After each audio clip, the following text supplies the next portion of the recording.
Vamos falar sobre transição energética? Isso porque o complexo Ventos de São Zacarias foi inaugurado em junho desse ano, com investimentos de 3 bilhões de reais. Essa é uma iniciativa que é fruto de uma parceria entre a Macquarie Asset Management e também a Hydrorain, que é uma empresa que tem se destacado exatamente nessa agenda de transição energética aqui no país.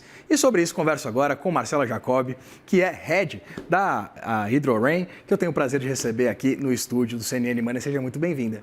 Obrigada, Vitor. Boa noite. Muito boa noite. Marcelo, eu queria que você começasse destrinchando exatamente os detalhes desse projeto, né, do Complexo de Ventos, em meio a esse cenário que a gente ainda tem agora, tem um pouquinho mais de segurança jurídica, né, acerca do ambiente regulatório mais claro para esse tipo de conversa, de investimentos acerca da transição energética. Eu queria entender exatamente os fundamentos por trás desse investimento e, evidentemente, que você também falasse um pouquinho mais sobre o projeto. Claro, o projeto de Ventos São Zacarias é um projeto eólico que a gente construiu, como você disse, em parceria com a Macquarie, e ele fica entre o Pernambuco e o Piauí. Então, é um projeto de 496 megawatts, então é um projeto de grandes proporções, né? E ele é um projeto muito importante. A Hydrorain, nós temos 4 projetos renováveis e o Ventos São Zacarias foi o último projeto que a gente construiu. Então, só para te dar um pouco de perspectiva, no ano passado, em 2024, o Brasil ele teve mais ou menos 11 gigawatts de novas renováveis. Então, foi o recorde em todo o histórico de eólicas e solares entrando no Sistema Interligado Nacional.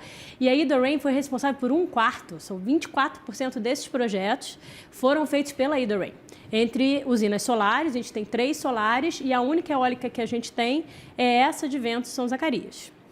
Perfeito. E aí eu volto, né, sobre a questão regulatória. Eu queria entender hoje o ambiente legal, jurídico, para a gente ter exatamente o andamento desses projetos. Eu queria uma análise sua acerca exatamente desse cenário hoje no país.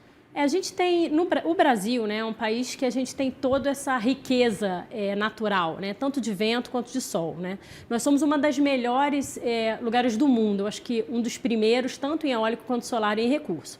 Então, o que a gente precisava era realmente desse ambiente regulatório estável. O governo brasileiro vem trabalhando muito, a gente está com uma medida provisória de modernização do setor, ele tem aberto muito para o diálogo com as associações, com a iniciativa privada, então acho que a gente está no caminho certo, mas ainda tem muita modernização para fazer, né? A gente está num mercado de franco desenvolvimento. Então, a gente precisa que o ambiente regulatório que ele siga ao lado das inovações tecnológicas. Então, a gente vai ter sempre atualizações para serem feitas. Isso, né? Às vésperas, inclusive, da gente receber a COP30 aqui no estado do Pará. E eu queria entender o quanto, a partir desse cenário global novo, com a volta de Donald Trump, inclusive, à Casa Branca, pelo menos parte dos analistas dizendo que a discussão sobre transição energética seria um assunto que poderia ter sido até escanteado. Eu queria entender o quanto esse assunto ele ainda está latente, principalmente do ponto de vista do doing business, né? Falando de transição energética, mas também do ponto de vista, evidentemente, pautando a rentabilidade desses negócios. Eu acho que para dar um contexto, né, a Hydro, né, o grupo Norsk Hydro, é um grupo global de alumínio e energia. Então, a gente tem toda a cadeia de valor. A gente gera desde a energia que a gente consome até o produto final de alumínio, que é aquele que a gente vê nas nossas casas, né? Passando por toda a cadeia de valor.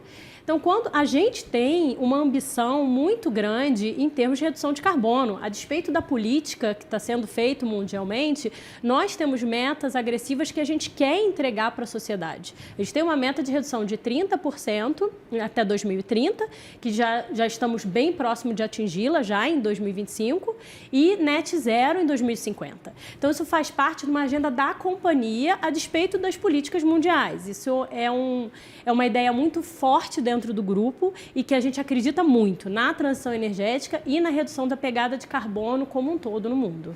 Pensando, né, de novo, do ponto de vista regulatório, a gente acompanhou essas discussões todas sobre as eólicas offshore. Exatamente. Enfim, foram aprovadas no Congresso Nacional, o presidente Lula vetou uma série de jabutis, o Congresso foi lá, derruba os jabutis, enfim, essa bagunça que a gente acompanhou. Mas, Marcela, existe uma discussão acerca exatamente da necessidade do Brasil de instalações de eólicas offshore, porque discute-se muito uma capacidade do Brasil de produzir energia limpa, seja ela eólica, seja ela solar, na terra, né? Em solo. Eu queria exatamente essa análise sua. A gente acompanha, né? Claro, os jabutis eles fazem parte da realidade da política brasileira. Mas havia uma necessidade de a gente ter uma discussão acerca dessa possibilidade de produção de energia no mar? Porque, como você diz, um investimento de 3 bilhões de reais, né, de um campo para a produção de energia eólica na terra, no solo, não? No mar é bem mais caro, né? Porque são estruturas mais robustas. Eu acho que a eólica offshore é uma iniciativa para o futuro. É como a gente fala de baterias, hidrogênio, são tecnologias que virão. E eu acho a discussão e o governo se antecipar e criar um marco regulatório importante, porque mostra como a gente está na vanguarda das energias renováveis. Por mais que a gente ainda tenha muita terra para construir onshore, a gente já olhar para o futuro mostra que o setor está maduro e já consegue antecipar a tendência. O jabuti, como você disse, são coisas que existem no ambiente, né, do governo, não do governo, mas regulatório brasileiro, mas eu realmente acredito, são coisas exógenas à eólica offshore, então precisa de mais debate, precisa de mais discussão, então eu não sei se ela deveria estar inserida ali, mas eu acho que são assuntos que a gente pode discutir, mas não no âmbito da eólica offshore, porque são assuntos estranhos, né? Você falou de outros 4 projetos, além desse em São Zacarias, né? Outros 3 projetos com esse 4. Você pode dizer para a gente que projetos são esses, né? Tanto visando a produção de energia eólica quanto também solar, é isso? Isso, exatamente. Nós temos um total de 4 projetos, são 2,4 gigawatts, e os outros 3 são projetos solares, né? A gente tem 2 no norte de Minas e tem mais um no Rio Grande do Norte, somando com esse projeto de ventos. Todos eles abastecem as nossas unidades industriais no Pará, quando a gente fala de COP e da entrega da transição energética e da redução do carbono que a Hidro está trabalhando. Então, a gente tem uma responsabilidade na nossa cadeia de ter certeza que a energia que a gente está produzindo, né, que a gente está consumindo, está lastreada nessas energias renováveis que a própria Hidrorain constrói para entrega para as nossas unidades industriais.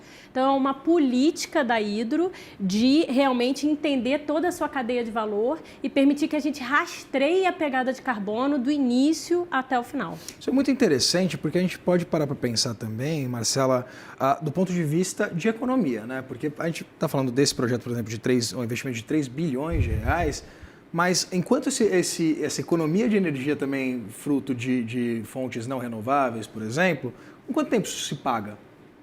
Então, a Hidrorain, a gente investiu ao todo no Brasil, os investimentos, né, o total do custo desses projetos foram 2,2 bilhões de dólares.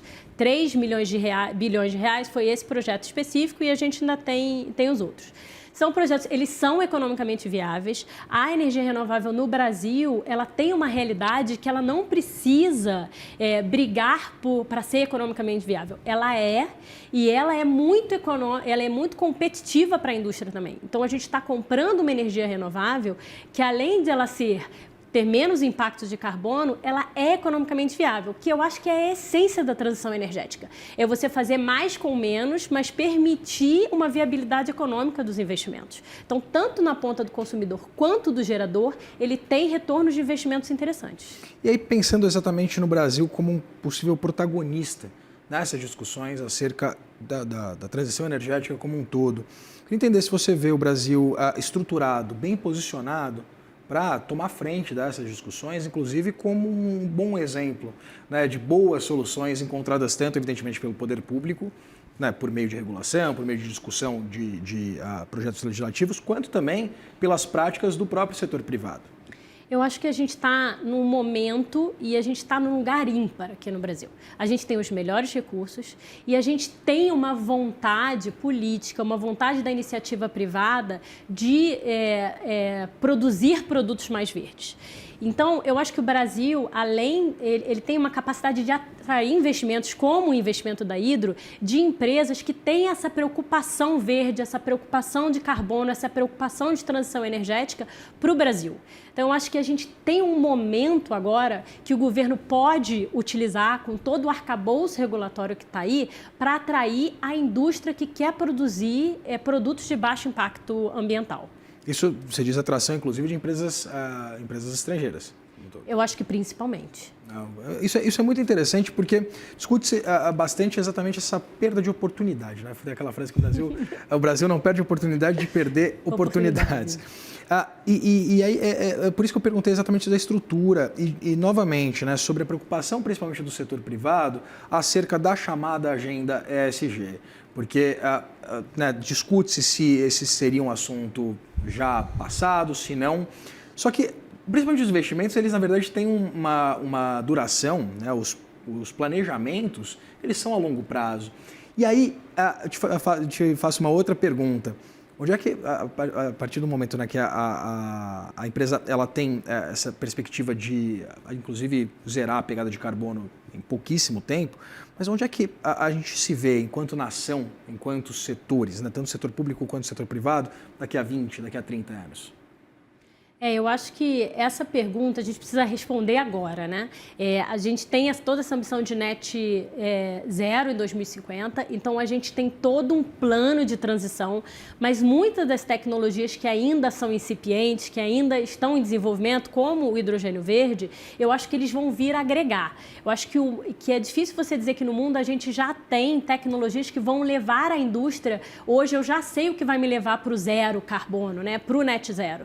Então ainda tem tecnologias para desenvolver. Então, além de investimentos no que já existe, como a gente está fazendo, a Hidro entregou esse ano, né, ao longo desses anos, é a maior entrega de energias de investimentos de baixo carbono do Brasil. Então, a gente não tem projetos de redução de carbono, a gente já tem efetivamente implantado e a gente é o maior projeto de entrega que vai mostrar na COP agora, é o da Hidro no Brasil e talvez até no mundo. A gente tem uma agenda muito grande, mas tem muitas tecnologias que ainda virão e vão ajudar a gente a entrar no net zero. Então, a gente precisa também investir em inovação.